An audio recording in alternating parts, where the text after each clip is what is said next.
siisarii hojjechuu hin deema.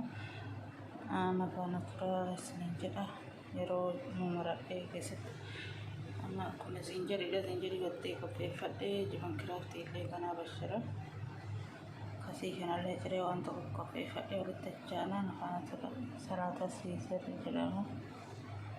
Kunoo haala kana jiree qopheesse zinjaris ciree kana kasii jalatti naqee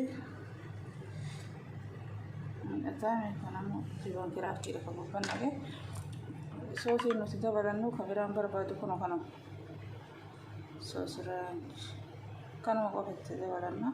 Maashaallah qooditatti beekama. Like, share, subscribe godhuun dagatanaa.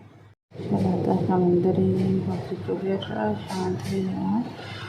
Kunoo kana walitti naqee kuzbaraa fi sholqam yookaan qayisirii kanaan asitti romaana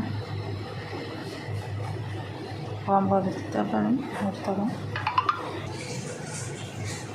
kanallee itti dabaladhaan kunis boqqolloo jedhamu hundee kanan waan namni hortuu beeku asiin kunuun kanallee itti dabala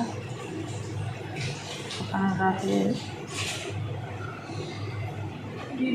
zeyitoonii fi kana itti dabala. Kanama wanni gurtuun kan